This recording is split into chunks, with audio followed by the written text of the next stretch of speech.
Xbox has been on decline since the launch of Xbox One, solely due to the poor management and absurd decision making by Microsoft and Xbox's leadership.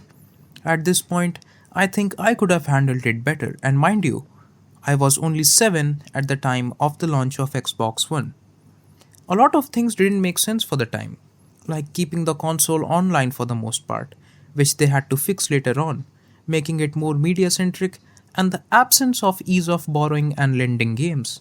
All of this, along with an unjustifiable price tag, 21 markets around the world at $499 in the US. because of Kinect, which no one asked for, bundled with a confusing name, made everything worse. So, what went wrong? Let's break it down. But before we do that, consider liking and subscribing because it would encourage me to pump out more videos in a month instead of one. Let's get back to it. Imagine you're planning to launch your next console. Your old console was called the Xbox 360, which was more in line with the PlayStation 3 because both of them had 3 in their names, so they felt like they belonged to the same generation. Now imagine you're a key figure at Microsoft and you are brainstorming with a bunch of other people for your next console. Everything has been figured out at this point: the hardware, the software, the designs, etc. But you cannot figure out the name. You know that the next PlayStation is gonna be called the PS4, so factoring in that, you come up with an absolute name: Xbox One. I mean, they wanted to point out how it was an all in one console which offered gaming and entertainment at the same time, but they could have at least gone ahead with a simple naming scheme, which could have been more trendy and awesome. I cannot even imagine how many people thought that Xbox One was inferior to the PlayStation 4 because 1 is less than 4.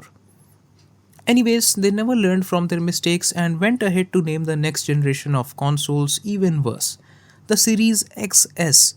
It sounds like the variants of a car.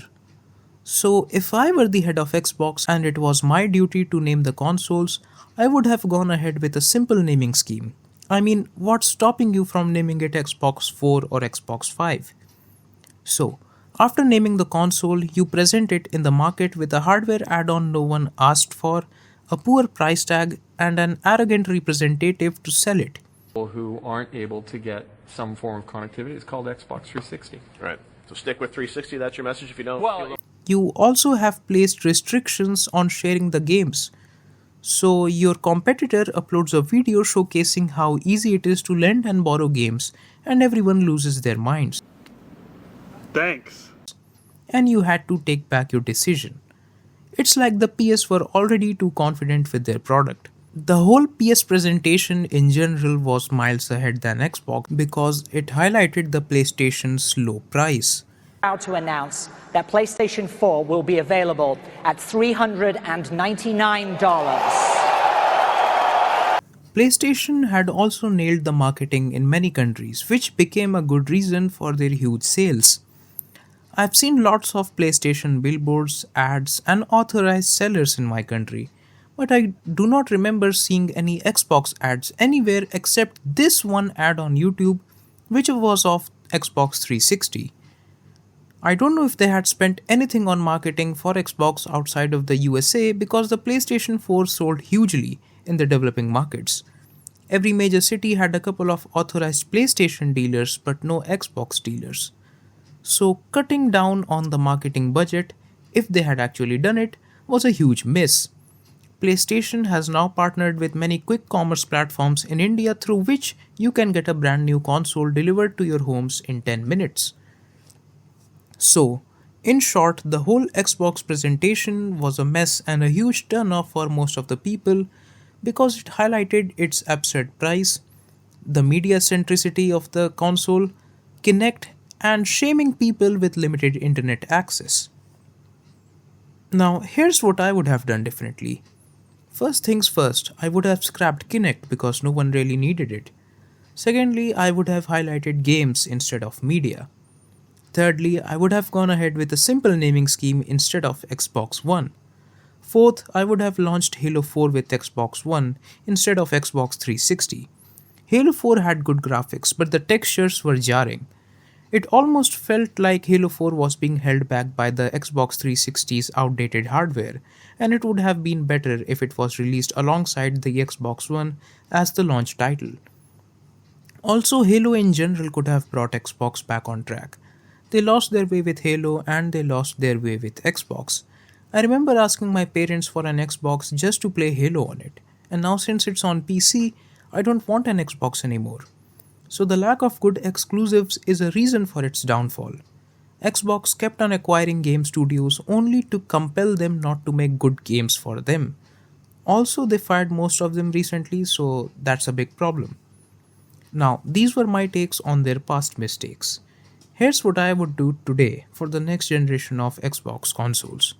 I would integrate Xbox with Windows. Imagine if your Xbox could run Windows. How does it sound? I know it sounds amazing. Imagine a $300 PC running Windows with an option to boot into the Xbox OS to further enhance your gaming experience. If you really want to make Xbox media centric, I should be able to use Steam, Epic, Good Old Games, VLC, Chrome, and emulate games of other consoles on my Xbox. And whenever I feel like gaming, I would simply boot into the Xbox OS. I know it sounds amazing. Also, imagine playing Spider-Man on your Xbox. Don't say that you don't want it. I know you want to use keyboard and mouse on your Xbox, which is totally possible even now, but it doesn't feel the same as PC. The next thing I would do is get rid of the awful naming scheme. No more Series 1s and 2s. I would also invest in tons and tons of research and development just to come up with a nice, catchy and trendy name. Also, I would invest in the developing markets which have the potential to adapt to console gamings like India, Brazil, China, etc. All of these countries are more familiar with the PlayStation and PC and not Xbox, and there's a reason for it. Earlier we used to have Xbox ads on TVs. Now it's nowhere to be seen. You see, if you look at the markets where console gaming is still developing, it would be easier to capture those markets unlike the already saturated ones. I would also bring back old games in some way or the other. I know people have grown tired of remakes and remasters, but who doesn't want to play Halo 3 Anniversary? Also, I would not release games simultaneously on Xbox and PC. If I would do that, no one would want to buy an Xbox because they could play the same thing on the PC.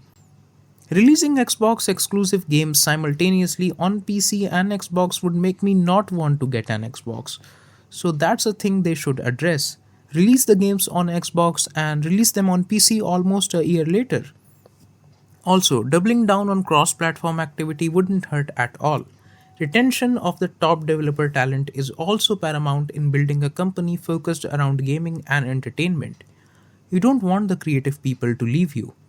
Investing in high-quality good games by not relying on contractors is a step which resulted in chaos during the Halo Infinite's development, resulting in a half-baked and an incomplete game.